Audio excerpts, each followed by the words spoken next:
This is Vessels by Philip Glass. It's taken from a film called Koyaanisqatsi by Godfrey Reggio. Astounding film. It's a symphony, visually, conceptually.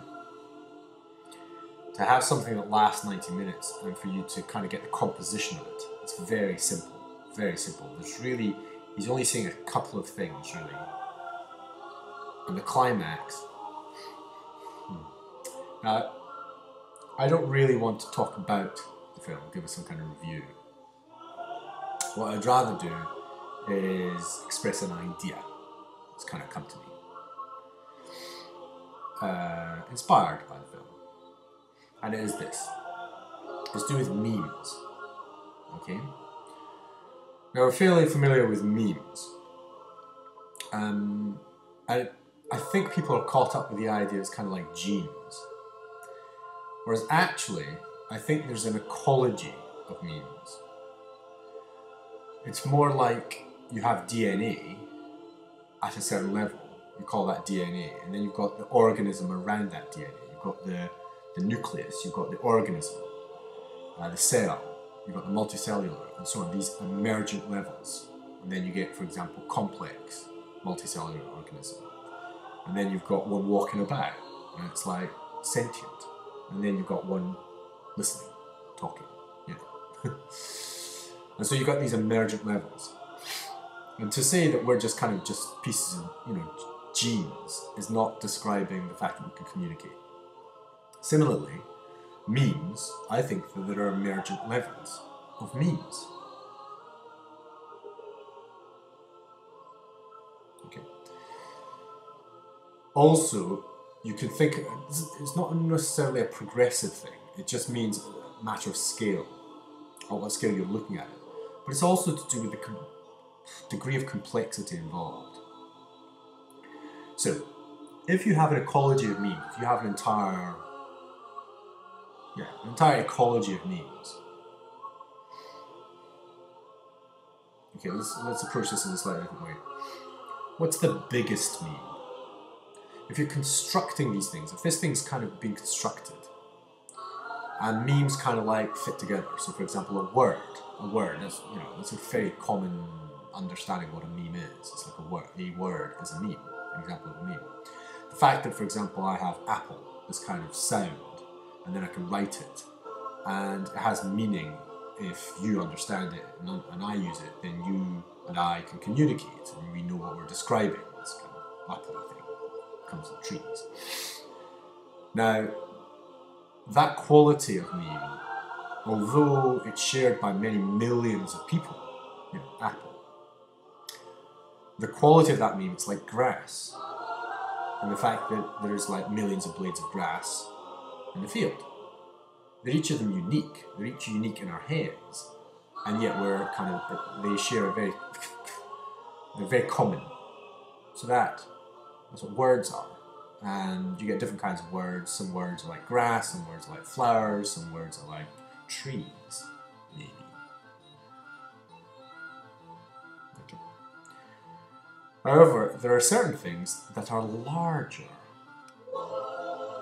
that exist at a larger level. So in the same way, so we're thinking of the biggest idea, not the blades of grass, as in what's the biggest, it's like elephant, what's the biggest thing that's being produced.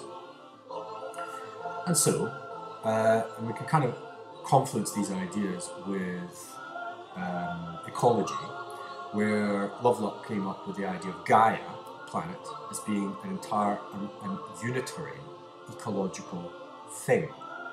Okay, at an emergent level, very high level, it is actually working as an organism to do with the water flows, the temperature, the haline circulation of the seas, the water, okay, it's all happening on this globe, and to do with the sun rotating and so on and so forth. It's just like, it's amazing, right? Well, what's that kind of equivalent in terms of memes? And I think that's what that film kind of points at. I think it's pointing at the largest meme. Okay. If that is the case, I think it is the nail on which we can hang our, I would call it activism, our spiritual engagement, okay, where we're acting from. If anybody watches that film and goes, it moves me, there is significance in that film, you see, it's something which we can share. It's like a North Star, okay, in how we can organise ourselves. So for example, 2020 World Peace. If you like that film, then I'd say, well, check out the specific meme gateway thing of 2020 World Peace. It's just an interesting meditation-y thought experiment. Can I get on that? What is the biggest meme in that film? And I think what it's pointing at, it's not in the film, it's trying to show us what's in society. Speed.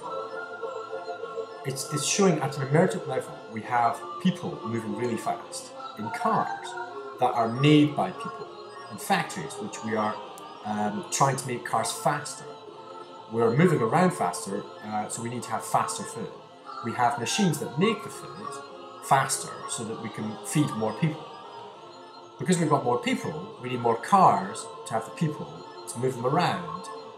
And then there's entertainment, and then we watch so many television shows, and the television shows have to come at a faster rate, and the editing and the computer games, and it's all just kind of like happening at a kind of emergent level. Now we have computers, and it's at an emergent level.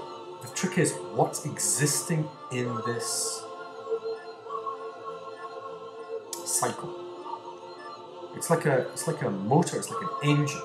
The question is, why? Where's it going? And all those with progress, it kind of sounds good. Well, oh yes, we've got television now, we've got computers now. God, isn't that amazing? Yeah, okay, where are we going? What is this thing that's going?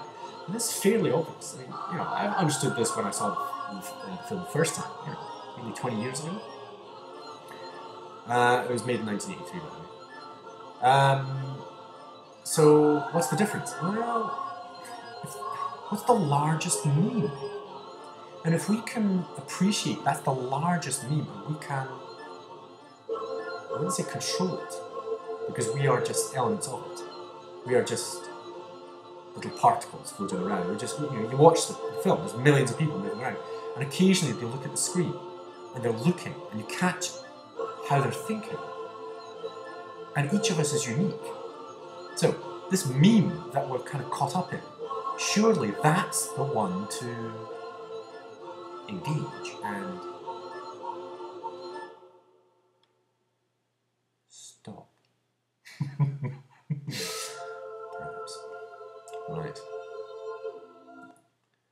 I think, okay, so that's a little thought which I'd like to maybe return to at some point in the future. Scale of meme, emergent levels of meme, and the largest meme, and being aware of that, and being quite creative about altering that meme. Does that make sense? That's why I teach. I'm below the grass level. I'm like a worm. Alright. It's not grassroots action. I'm below that. Okay. And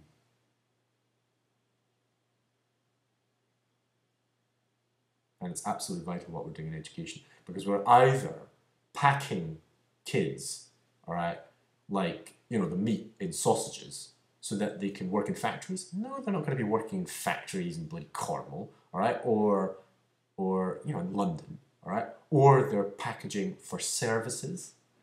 And we're getting quite close to something else which is more interesting. What are we, why do we have an educational system? And what's the idea of it?